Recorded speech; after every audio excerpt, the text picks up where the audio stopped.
একদিকে ভারতের দালালি করার জন্যে আর ভারতের পা চাটার জন্যে রাতের বেলা সিরিয়াল ধরে থাকে দিল্লি আর হলো ভারতীয় দূতাবাস।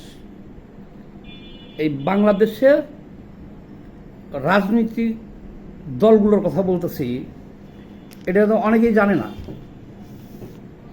এক দল আছে, তারা প্রকাশ্য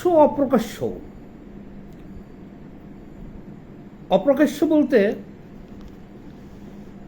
দিল্লির দাস হওয়ার জন্যে, দিল্লির পা চাটার জন্যে বা দিল্লির আশীর্বাদ একটু নিয়ে, দোয়া নিয়ে মোদির রাষ্ট্রীয় ক্ষমতায় যাওয়ার জন্যে রাতের বেলা সিরিয়াল থাকে ভারতীয় দূতাবাস আর দিল্লি। তার প্রমাণ দেখবেন, আমি ডকুমেন্টস দিয়ে দিতেছি, ডকুমেন্টস দেখেন। আর আরেক দল আছে যারা ভারতের দালাল আর রয়ের এজেন্ট বলে দিনে রাতে গালাগালি করতেছে যে ও ভারতের দালাল, ও ভারতের এজেন্ট, ও ভারতের দল। এরা হলো ছাগলের ৩ নম্বর বাচ্চা, অপরিপক্ক, এদের রাজনীতিতে কোনো জ্ঞান নাই। সেই কারা বাংলাদেশে, সেটাও আমি দেখিয়ে দেব তোমাকে। কারণ বাংলাদেশের সাধারণ জনগণ একটা বিরাট অংশ আছে পাকিপন্থী যারা,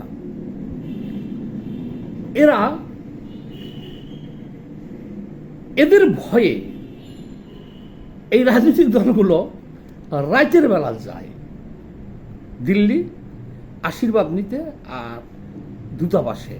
কাদের ভয়ে? ওই যে বললাম, বিশাল একটা পাকিপন্থী গোষ্ঠী আছে আমাদের দেশে। এরা মূলত হলো 1971 সালের পরাজয়টাকে মেনে নিতে পারে নাই, তাদের বংশধর তারা।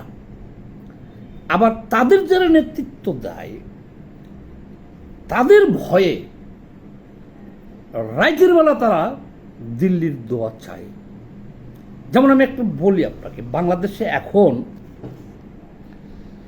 জামায়াতে ইসলাম সবার আগেই কিন্তু এই 5ই আগস্ট শেখ হাসিনা অভ্যুত্থানের পরে সবার আগে কিন্তু জামায়াতে ইসলাম বলছিল কি, আওয়ামী লীগ যদি কোনো ভুল ত্রুটি করে থাকে সেটা মাফ করে দিলাম। এটা কিন্তু দিল্লির আশীর্বাদ পাওয়ার জন্য, অন্য কিছু না। এখনো দেখেন ঢাকা বিশ্ববিদ্যালয়ে ছাত্রলীগ ভোট দেয় শিবিরে, এরকম অভিযোগ উঠে। আবার বিভিন্ন থানায় ছাত্রলীগ ছাড়ানোর জন্য শিবিরে হাজির হয়ে যেতেছে। শিবিরের মিছিলে, জামাতের মিছিলে আওয়ামী লীগের লোক দেখা যেতেছে। তাহলে বুঝতে হবে যে এদেশের এই যে ছাগল শ্রেণী যারা, ছাগল এদের কথা হলো দিল্লি না ঢাকা, দিল্লি না ঢাকা, ঢাকা ঢাকা। আরেক শ্রেণী বলতেছে দিল্লিও না পিন্ডিও না, দিল্লি না পিন্ডি, দিল্লি না পিন্ডি, মানে ঢাকা ঢাকা। এখন কথা হলো কি, আমি একটা একটা করে বুঝাই। এই 3 নম্বর ছাগলের বাচ্চা যারা ভারতকে গালাগালি করতেছে দিনে রাত্রে আর বলতেছে পিয়ারে পাকিস্তান, পিয়ারে পাকিস্তান, পিয়ারে পাকিস্তান, পিয়ারে পাকিস্তান, এদের ভয়ে, মানে এদের সংখ্যা কিন্তু এখন ছাগল ভেড়ার পালের মতো বাইরে গেছে। এদের ভয়ে দেখেন শেখ হাসিনা ভারতে ইলিশ দিতে হলো 1200 টন, আর এখন এবার কারো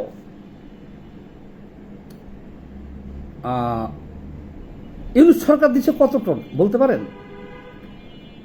আমার জানা মতে হলো 12কে 5 দিয়ে গুণ দিলে 6 দিয়ে গুণ দিলে যা হয় সম্ভবত 7,000 টনের উপরে 7,200 টন ইলিশ দিছে হলো কে? ডক্টর ইউনূস। কেন দিছে? ডক্টর ইউনূসকে যারা বসাইছে সারা দিন গালাগালি করতেছে, ভারত ভারত ভারত, নরেন্দ্র মোদী ভারতের গালাগালি করতেছে। তাহলে কেন শেখ হাসিনাকে আমরা জানতাম দিল্লির দাস, সে তাই 1200 টন, আর ডক্টর ইউনূস যদিও উনি আমেরিকার গোলাম, কিন্তু আমরা তো তাকে জানি ওনাকে বসাইছি হলো পাকিস্তানের গোলাম হিসেবে, দিল্লির শত্রু হিসেবে। তাহলে উনি কেন 7,200 টন দেয়? শেখ হাসিনার চাইতে অনেক অনেক অনেক অনেক বেশি দেয় কেন? এক। নাম্বার 2, আসেন আসিফ নজরুল ঘোষণা দিয়েছিলেন যে বাংলাদেশে 20 লক্ষ না 24 লক্ষ ভারতীয় কাজ করতেছে, অথচ বাংলাদেশে লাখ লাখ ছেলে বেকার, চাকরি পায় না, সব ভারতীয়রা চাকরি করতেছে। ঠিক আছে, এখন আসিফ নজরুল ক্ষমতায় আসার পরে সেই 24 লক্ষর জায়গায় 24 জন ভারতীয়কে কি বের করছে বাংলাদেশ থেকে? আপনারা কি মনে করেন যে ভারতীয় কেউ চাকরি করে না এই দেশে? না, ওটা হলো আজগুবি গল্প, বাদ দেন, করে তো। তাহলে আসিফ নজরুল এখন কি করছে জানেন? সে কিন্তু এই 24 জন লোককে চিহ্নিত করে বের করে নাই যে এই যারা ভারতীয় চাকরি করতেছে এদেরকে আমরা দেশ থেকে বের করে দিলাম। উনি এখন আরো ভারতীয়দের চাকরি দেওয়ার জন্যে বিভিন্নখানে প্রস্তাব করছে, শুনলে বিশ্বাস করবেন। বিভিন্ন জায়গায়, যেমন রূপপুর পারমাণবিক কেন্দ্র থেকে শুরু করে বিভিন্ন জায়গায়, এই যে মেট্রো রেলের যে ক্ষয়ক্ষতি হয়েছিল সারার জন্যে বিভিন্ন জায়গায় উনি প্রস্তাব দিচ্ছে, মন্তব্য করছে ভারতীয় আইটি এক্সপার্ট নেওয়ার জন্যে। তাহলে কি বুঝলেন? তাহলে এখন সরকারে যারা আছে এরাও দিল্লির সেবাদাস, পাচারতেছে। আপনি কি মনে করেন বিএনপি বলেন, জাতীয় পার্টি বলেন, জামাত বলেন, এদের আমলনামা দেখবেন এরা সবাই ক্ষমতায় যাওয়ার জন্য দিল্লির কাছে দরখাস্ত, সালাম, যে শেখ হাসিনা তো এখন নাই, তাড়িয়ে দিয়েছি দেশ থেকে, তাহলে দিল্লির আশীর্বাদটা কে কার আগে নিবে এর জন্য দৌড়াদৌড়ি করতেছে। এ হলো একটা কথা। আবার রয়ের এজেন্ট, আচ্ছা শোনেন, আর এক দল আছে ছাগলের 3 নম্বর বাচ্চা, এরা বাংলাদেশের সবাইকে এখন যে যাকে মন চাইতেছে রয়ের এজেন্ট বলে দিচ্ছে, মানে রয়ের এজেন্টে গিজগিজ করতেছে ঢাকা শহর, সবাই রয়ের এজেন্ট। আর এই রয়ের এজেন্ট বলতে বলতে বলতে বলতে বাপের ছেলের বিশ্বাস করে না, ছেলে বাপের বিশ্বাস করে না, বউ স্বামীর বিশ্বাস করে না, আবার রাজনৈতিক দলের নেতৃবৃন্দ একজন আরেকজনের দিকে চেয়ে থাকে যে হালাক কে জানি এটা রয়ের এজেন্ট। ও চিন্তা করে, করিম চিন্তা করে চেয়ে থাকে রহিমের দিকে যে পিনাকি কইছে এখন রয়ের এজেন্ট কি করিম, আর করিম একইভাবে রহিমের দিকে চেয়ে থাকে যাচ্ছে রয়ের এজেন্ট কি সে। আচ্ছা, যেমন আরেকটা কথা বলি, পিনাকিও তো রয়ের এজেন্ট হইতে পারে, উচ্চ মার্গের রয়ের এজেন্ট হইতে পারে পিনাকি। ইলিয়াসও তো হইতে পারে মোসাদের এজেন্ট। বলবেন কিভাবে? ভারতের এখন যিনি নিরাপত্তা উপদেষ্টা, একেবারে সর্বোচ্চ পদ ভারতের, অজিত দোভাল, সে কিন্তু পাকিস্তানে 15 বছর ছিল। কি হিসেবে ছিল? রয়ের এজেন্ট হিসেবে ছিল। সে নিজেই বলেছে যে সে ইসলাম ধর্ম গ্রহণ করেছিল, মসজিদে মসজিদে বেশি থাকতো, তাবলিগ করত, তার ওই পরিচয় গোপন করার জন্য রয়ের এজেন্ট পরিচয় গোপন করে, এবং সে নিজে পাকিস্তানি এমন বিশ্বস্ততা অর্জন করছিল, সে যারে তারে রয়্যাল এজেন্ট বলতো, যাতে কেউ তাকে সন্দেহ না করে। এই কারণে সে নিজে, অজিত দোভাল নিজে পাকিস্তানের বিভিন্ন নাগরিককে বলতো ওরা রয়্যাল এজেন্ট, ও তো হলো রয়্যাল এজেন্ট। তো একদিন বিশাল এক মসজিদে উনি গেল, উনি নিজে বলছে অজিত দোভাল। তো সেখানে দেখা গেল হাজার হাজার পাকিস্তানি নাগরিক আইসা ওই পীর সাহেবের পায়ে সালাম দিতেছে, সালাম কালাম করতেছে। তো ওই সময়ে অজিত দোভাল ওই একজনের দিকে আঙুল করে তুলে বলে ফেলছিল তো রয়্যাল এজেন্ট। ওরা বলা বলি করতেছিল একজন আর একজন পাশাপাশি, এটা পীর সাহেব আবার শুনছে। তো পীর সাহেব অজিত দোভালকে বলল যে তুমি আমার খাস কামরা একটু আইসো, আমার ভক্ত মরিদরা সব চলে গেলে। অজিত দোভাল মনে করলো যে হাই হাই, এটা আবার কোন বিপদে বললাম, পীর সাহেব আবার আমাকে ডাকলো কেন, যাই দেখি। আর ওখানে যাওয়ার পরে পীর সাহেব বলল যে তুমি যে আচরণগুলো করলা এখানে দেখলাম আমি, তুমি বেশ কয়েকজনকে দেখে বললা রয়্যাল এজেন্ট, এগুলো আর করিও না, কারণ তাহলে ধরা পড়ে যাবা, তুমি তো রয়্যাল এজেন্ট।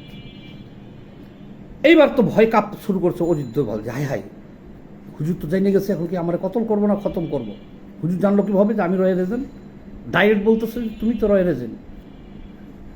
যখন সে ভয় কাঁপতেছে, পীর সাহেব বলতেছে তুমি ভয় পেও না, আর কারো কাছে বইলেও না, আমিও রয়্যাল এজেন্ট, এই জন্য তোমাকে সতর্ক করছি। তাহলে কি বুঝলেন? সেখানে একজন বিখ্যাত পীর, তিনিও রয়্যাল এজেন্ট।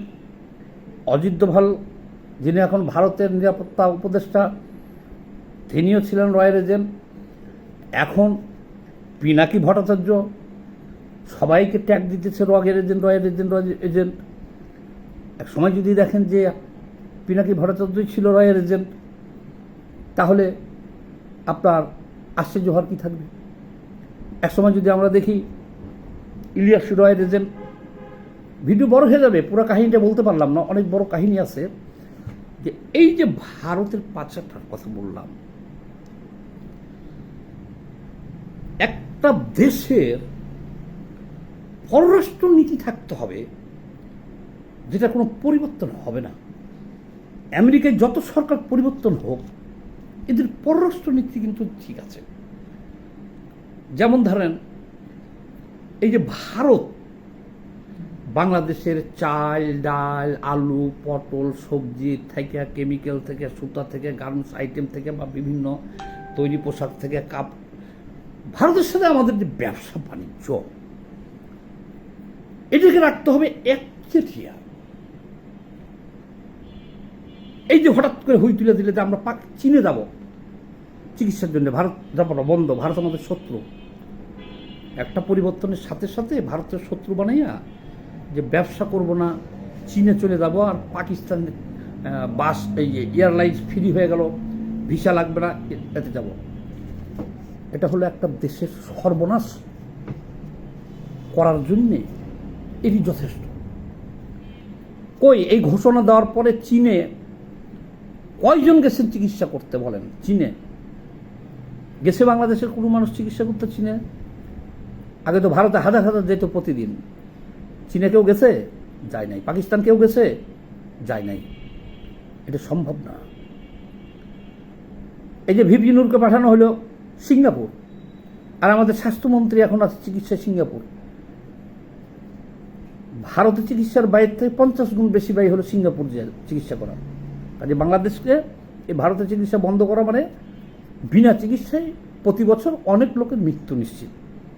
শুধু এটাই না, এই যে ভারতের লোকের যে বাণিজ্য, এইখানে এই ছাগলের 3 নম্বর বাচ্চারা জানে না যে একটা রাষ্ট্রের পররাষ্ট্র নীতি, ব্যবসা বাণিজ্য, অর্থনীতি, টোটাল পররাষ্ট্র নীতিটা চোখের পলকে বদলানো যায় না। এটা একটা দেশের সর্বনাশ হয়। আর তোরা পালাবি কোথায়, কোনখান দিয়ে? ভারতের লোকে শত্রুতা আমি করি। আমি বলি এই যে ভারত, শেখ হাসিনা আওয়ামী লীগ টোটাল আওয়ামী লীগকে আশ্রয় দিয়েছে ভারত। ওই পিনাকি ফ্রান্সে পালাইছে, তা ওই ভারত দিয়েই গেছে। আচ্ছা, আওয়ামী লীগের যদি পালাইতে হয়, এই বিএনপি যদি পালাইতে হয়, কোথায় পালাইব? কোন দিক দিয়ে পালাইব? কোন দিক দিয়ে পালাবেন? পাকিস্তান পালাবেন কোন দিক দিয়ে? খালি এয়ারপোর্টটা বন্ধ, যাইবেন কোনখান দিয়ে? ভারত ছাড়া উপায় আছে? পাকিস্তান পালাইবেন কোনখান দিয়ে পালাইবেন? জলসীমা বঙ্গোপসাগরে মায়ানমারের দখলে আছে, আধিপত্য আছে, ভারতের আছে, বাকি তো চীনের আছে। আপনি যে স্থল এই নৌপথে পালাইবেন, তাও তো পালাইতে পারবেন না। কোথায় পালাইবেন? কোথায়? আচ্ছা, জামায়াতের যদি পালাতে হয়, পালাবো কই? এয়ারপোর্ট দিয়ে কখনো কিন্তু পালানো যায় না, এয়ারপোর্টটা বন্ধ। আর এয়ারপোর্টে যাইবই কয়জন? যেমন ভারত বাংলাদেশের সীমানা, এখন লাখ লাখ আওয়ামী লীগ কর্মী ভারতে যে আশ্রয় নিচ্ছে। তাহলে জামাতের পালাইতে হইলে পালাইবে কোনখানে? পাকিস্তান পালাবে কোন দিক দিয়া? চীন যাইবে কোন দিক দিয়া? কাজেই পররাষ্ট্রনীতি কখনো পরিবর্তিত হয় না। এখন দেশের যে অবস্থার কারণে এই কথাগুলো বললাম, তাহলে ছাগলের 3 নম্বর বাচ্চাগুলা ভারতের দিনে রাত্রে গালাগালি করছে, আর তাদের সব নেতারা দিনে রাত্রে ভারতের আশীর্বাদ পাওয়ার জন্য ছুটাছুটি করতেছে। এ হলো ভিডিও। তো বড় হয়ে যেতেছে, তাহলে আরও অনেক কাহিনী ছিল, সে কাহিনীগুলো আজকে তুলে ধরতাম। ভারতের সাথে বাংলাদেশের এই কাহিনীগুলো আরও তুলে ধরতাম। তো যাক, এই ভিডিওটা সব বেশি বেশি করে শেয়ার দেন। আমি দ্বিতীয় পার্ট আবার করব।